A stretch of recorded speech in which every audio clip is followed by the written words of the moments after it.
باب المدينة وحامي نبينا، باب المدينة وحامي نبينا.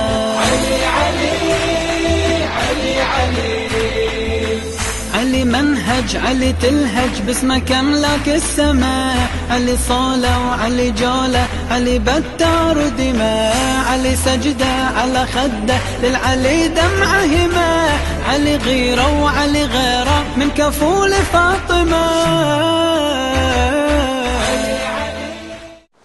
أعوذ بالله السميع العليم من الشيطان الرجيم. بسم الله الرحمن الرحيم. الحمد لله رب العالمين، والصلاة والسلام على أشرف الأنبياء والمرسلين، سيدي وحبيبي ونور قلبي وثمرة فؤادي، طب القلوب ودوائها وعافية الأبدان وشفائها ونور الأبصار وضيائها، أبي القاسم محمد. اللهم صل على محمد وآل محمد وعلى أهل بيته الطيبين الطاهرين المعصومين الهاديين المهديين، الذين أذهب الله عنهم الرجس وطهرهم تطهيرا. اللهم صل على محمد وآل محمد. قال الله سبحانه وتعالى في محكم تنزيله: أعوذ بالله من الشيطان الرجيم. بسم الله الرحمن الرحيم. والشمس وضحاها والقمر إذا تلاها والنهار إذا جلاها والليل إذا يغشاها والسماء وما بناها والأرض وما طحاها ونفس وما سواها فألهمها فجورها وتقواها. قد أفلح من زكاها وقد خاب من دساها. صدق الله العلي العظيم. اللهم صل على محمد وآل محمد. My dear brothers and sisters, Assalamu alaikum wa rahmatullahi ta'ala wa barakatuh. Before I proceed to my topic that I am given, I would like to first draw our attention to the importance of this topic according to the Quranic point of view. But before I start, I would like to pose a question to all of us. Who do we consider a loser? When somebody asks you this question, a loser, according to your standard, who is it? We all have different answers. Some will say a person who is not educated. Some will say a person who does drugs, so and so. But tonight or this afternoon, I don't want us to think about what you think or know what you think. I just want you and I to take a look. According to the Quranic point of view, who does Allah view as a loser? Now, to give you the shortest answer, a loser according to the Quran is a person who did not take care of his spiritual needs. Now let me walk with you according to the Quran, the surah that I just mentioned. Number one, you go to this surah, Surah Ash-Shams. It's one of the surahs in the Quran where it's unique in its way. That when you go to the Quran, the custom of Quran is when Allah wants to address something important, first what Allah does is to swear before He addresses anything that He wants to. And doing so, sometimes Allah swears one time and then He proceeds to the topic. Sometimes He swears twice, sometimes 3 times. But there is no place in the Quran where Allah ever presented multiple swears because of a topic other than this one. You take the Quran from the beginning to the end, make a tour, try to find out any place in the Quran where Allah wanted to address a topic, an issue, and Allah presented 1, 2, 3. Some scholars, some mufassirin, they say Allah, in just this surah, He presented almost 17 swears. Just to talk about what? Allah subhanahu wa ta'ala said, وَنَفْسٍ وَمَا سَوَّاهَا. Just to talk about purification of soul. Spiritual, the importance of spirit, and how to overcome it. And then Allah proceeded to say, قَدْ أَفْلَحَ مَنْ زَكَّاهَا. You want a successful person, not the one who's doing good in the business, as we think. Because today when we say a successful person, as the person who makes good money. That is our point of view. Say, this guy is so successful because he has a lot of money. A person who doesn't make good money, we call him a loser. Now look at according to the Quran, Allah said, قَدْ أَفْلَحَ. The successful one, it's not about money. You know why, brothers and sisters? Because a successful person is the one who is able to take care of the closest part of his body, which is your soul. It's next to you, but you are not able to take care of it, but you are able to take care of other things. That doesn't make you successful. You being able to take care of the most important part of you, the most closest thing to you, which is your soul, this is what makes you a successful person in the sight of the Creator. And that is why Allah said, قَدْ أَفْلَحَ مَنْ زَكَّاهَا وَقَدْ خَابَ مَنْ دَسَّاهَا. And he who is not able to do that, it doesn't matter how much he gained, but in the sight of Allah, he's the loser. Now that is the summary about the importance of this spirit. But now coming to how to overcome our spiritual problems in this century. First, brothers and sisters, I want to tell you that we have to be clear that at this moment, in this conference, we cannot provide all the solution. Why? Let me say this. Because spiritual problems is like body problems. Every disease has its own medicine. If somebody has a headache, I can't give him a stomach medicine. If somebody has a stomach problem, I can't give him a headache medicine.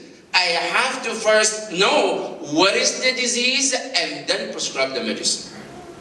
So the spiritual problems are so many. So if I tell you that I'm going to stand here and give you all the solutions, I'm not doing justice to the topic and not doing justice to you as well.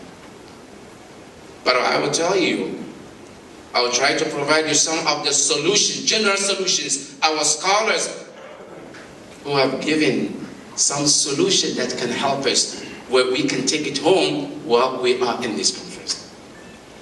First of all, brothers and sisters, as we go to the solutions, number one and the foremost, the most important part that we need to take care of is first to know what is the problem.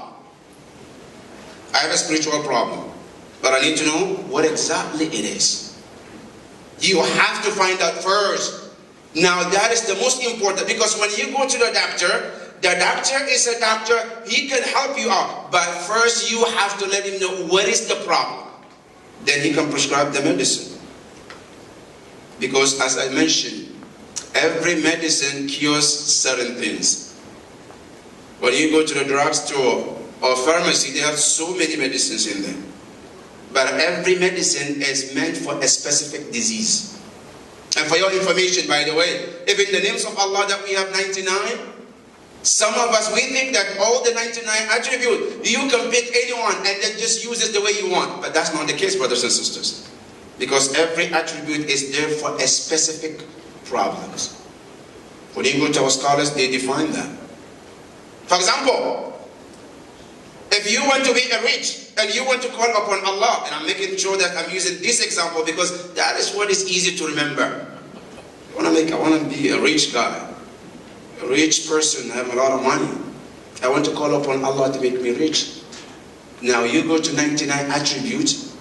You can't just go and say, Ya Rahim, oh the most merciful, because that is not what the attribute is about. You have to go to the right one. Our scholars, they said, you go and pick the word Al-Ghani, Ya Ghani. That is the word to call upon Allah if you want to be rich. You want people to like you. You want people, anywhere you go, people love you, people like you, everybody wants to be around you. There is another name you can call. And that is Ya Wadud. Comes from the word Al-Wud. Because every word, every attribute of Allah is for a special thing. For that matter, brothers and sisters, the first solution to our spiritual problem is to know what is our problem first. Number two, then you come to know what we call a plan. You have to plan. See, one of the problems in our lives, brothers and sisters, is lack of planning. And you go to the Quran, Allah tells us in many places about the importance of plan. When you go to many places, Allah talks how He organized the heaven and the earth and the system that runs the entire world. Allah is telling you and I the importance of planning, that you cannot be successful in anything if you are not organized. And you go to Imam Ali also in his will. The first important message of Imam Ali, أوصيكم بتقوى الله وَنَظْمِ أَمْرِكُمْ. Organize your affairs. Make sure that you arrange your problem. You know what the problem is, and then make sure that you have planned for it. That is solution number two. Number three, that comes to what to do. To make it easier, brothers and sisters, our scholars, they mention 5 processes to overcome our spiritual problems in this century. You need to follow 5 categories. Category number 1, any spiritual problem that you might have, the first solution to it is called at-tawbah, meaning to return to Allah. Let me give you an example, brothers and sisters, why tawbah is the first one and why is it important. You want to build something. The house you want to build. First, what you need to do is to clear the weeds, to make sure that the floor is empty, and then you can build anything that you want to build. In your process towards the spiritual journey to Allah, the first thing you have to do is to clear the ground. All the damage that has been done, you clear it so that the place is empty. Then you can build anything that you want to build on. And that is where the importance of tawbah comes. And here, let me make it clear, brothers and sisters. When I say tawbah, I don't mean that I can do anything that I want. And then when I decided to do tawbah, I take one tasbih, astaghfirullah wa atubu ilayh, and that's it. No, that's not what I meant. The process of tawbah also is there in Nahj al-Balagha. Imam Ali told us the process of doing the tawbah. There is no time to go into that. But the first and the most important one is what we call at-tawbah. And tawbah means what? Tawbah means returning back to Allah. I realize my problems. Now I want to fix them so I can proceed my journey to Allah. And that is what the tawbah is about. That is the first one. The second one they said is called al-musharata. Al-musharata means a person should make a deal with his soul and his nafs, because our problem is the soul, brothers and sisters. The soul, our nafs, is the main problem. So when you want to take this journey to Allah, after you clear the weeds, you have to make this agreement with the soul. How do you make agreement with the soul? They said you sit after the Fajr prayer. Then you talk to your own self. Oh my nafs, I have decided to take a road to Allah, a journey to Allah. I want to solve all my problems. And I know you are the main cause of all my problems. And I want you to surrender to me and my needs so we all can go to Allah. You make that agreement with your soul. That is number 2. Number 3, they said, is called al-muraqabah. Self-observation.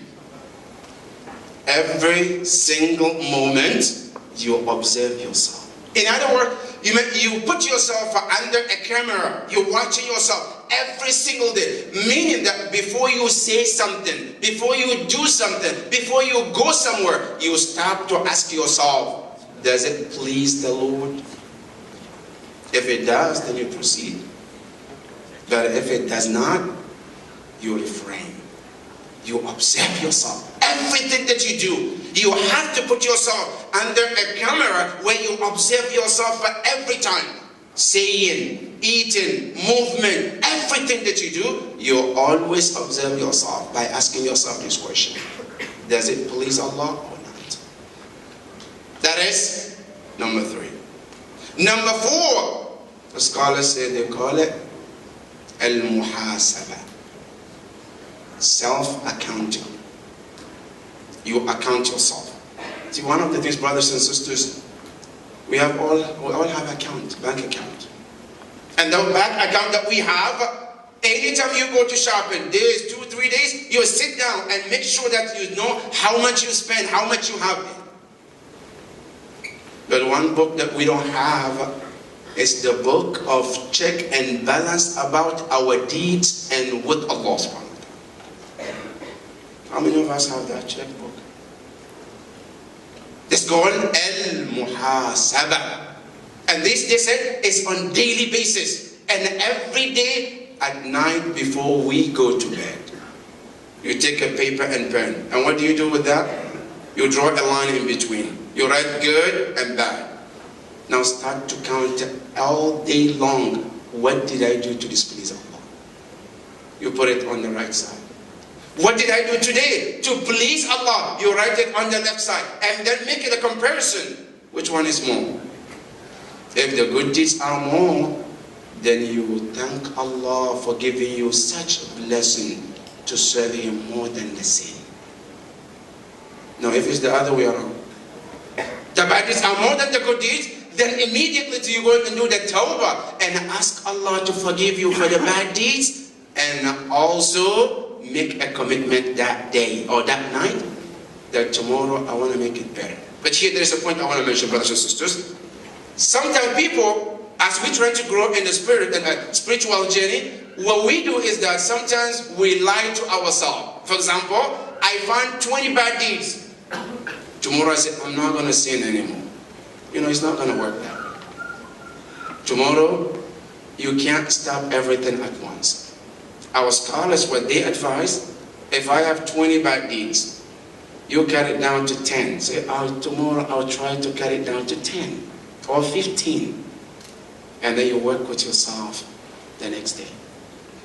If you are able the next day to cut it down to 15 or 10, then you give another commitment. Tomorrow I'm going to cut it down to 10, to 5, until you come to the point where the whole 24 hours you look at your paper and you have not committed any sin.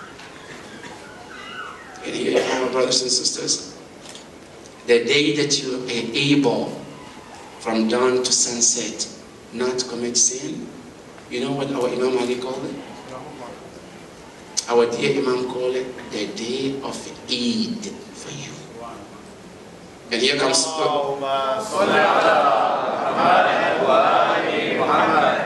with another concept of Eid. Our concept of Eid is, mashallah, the first day of Shawwal, whether we fast or we don't fast, we come there, Eid, we pray, we hug each other, we exchange gifts. Did you fast? No. Did you do Salat al-Layl? No. No. But today's Eid anyway. That's our understanding of Eid. But you go to Imam Ali in Nahj al-Balagha, he said, لَيْسَ الْعِيدُ لِمَنْ لَبِسَ الْجَدِيدُ. He said, Eid is not to wear new clothes. Because you can do that every day. Today you can go to Walmart, you pick up new clothes and wear it, but you call it Eid? No. And then he said, إِنَّمَا الْعِيدُ عِيدٌ لِمَنْ قَبِلَ اللَّهُ صِيَامًا. Eid is for those who Allah accepted their fast. وَشَكَرَ قِيَامًا. Allah is happy and grateful for their night prayers. And then he says, وَكُلُّ يَوْمٍ لَا يُقْصَ اللَّهَ فِيهِ فَهُوَ عِيدٌ. Any day that you don't find yourself committing sin is the Eid for you. That is the importance of muhasabah. But let me add one thing about the importance of this part, brothers and sisters. Al-muhasabah is so important. Self-accountability is so important that even Yawm al-Qiyamah, you know, one important message from the Quran, there are certain people, Yawm al-Qiyamah, when they come, they will not be questioned. يَدْخُلُونَ الْجَنَّةَ بِغَيْرِ حِسَابٍ. All of us, when we come, Quran said, وَقِفُوهُمْ. We have to be stopped. We have to be questioned before they will let us in or out. Now, there are some group, when they come, they tell them, go, go, go, go. Let me give you a simple example for those of us who drive. When you go to the toll, there is something we call easy pass, right? Some people, when they come, who don't have easy pass, what do? They stop, they check their pocket, take some coins and pay and leave before they go. Now other group who have easy pass, what do? They don't even stop. You know why? Because those with the easy pass, they have different account with the company. But you and I, who don't have the easy pass, we don't have the account with their company. Now, Yawmul Qiyamah, those who account themselves here, it's like they open account with Allah. Yawmul Qiyamah, when they come, Allah says, go, you already have account with me. But those of us who don't, there is always stop. We have to check. What did you bring? What did you do? Because you didn't account yourself in this world. And that is where the importance of al-muhasabah comes in. Number 5 is called al-mu'ataba, self-discipline. I'll discipline myself. And that is during my spiritual journey. Sometimes, one way or another, things that I'm planning to do, I might not do them because of shaitan, because of temptations. Now, if something happened that I go against my plan, what should I do? Here it says self-discipline have to kick in. And that is, I have to design self-discipline of myself. That in this journey that I'm going towards Allah, if something happened that I did not do what I'm supposed to do, my discipline is A, B, C, D. I have to design them. And our scholars give a lot of examples. One of them, you can put for yourself, for example, like fasting. Let's say, for example, my spiritual problem is lying. I can't stop lying. But I want to stop lying. What do? I tell to myself, if I ever lie, I have to fast 1 year. Now you know what? Whenever you want to fast, whenever you want to lie, you take about 1 year fasting. And then you say, you know what? I better off not to lie. Then it keeps you back from doing something that will affect your spirit. The same thing, any problem that you might have, you have to put it as discipline next to your plan, that in case I'm not able to do it, this is my punishment. However, the punishment have to be within the Islamic frame. I can't set a discipline plan which is against Islamic teaching. For example, I can't say that if I ever go against any Islamic teaching during my journey towards Allah subhanahu wa ta'ala, if I ever commit something that I shouldn't, then my punishment is I will cut my finger. For example, no, Islam says you can't do that. Or I can't say that I want to discipline myself. I'm not going to eat for 1 month. No, that you can't do that. You have to set up a discipline that Islam allows it. And by the way, one important thing, the discipline, the idea of our scholars is that if something that you're supposed to do and you fail to do it, the discipline way is to double it. For example, let's say I have a problem of not waiting for Fajr prayer. I want to overcome this. What do? Then I say, if I did not wake up for Fajr prayer, which is at 4:40, for example, then I have to wake up at 2 hours early to do some nawafil before the Fajr. That is my punishment. That is acceptable in Islam. If I fasted, I want to fast, I missed, then I put another punishment. Instead of fasting 1 day, then I put another 10 or 15 days, so that way I can help myself to grow in that direction. If we are able to follow these 5, 1, at-tawbah, 2, al-musharata, agreement with the nafs, 3, al-muraqabah, self-observation, number 4, al-muhasabah, self-accounting, and then 5th, al-mu'ataba, self-discipline. With this, we will be able to overcome our spiritual journey. May Allah subhanahu wa ta'ala help us to do so, Ya Rabbal Alameen. Wa sallallahu ala Muhammad wa ali Muhammad.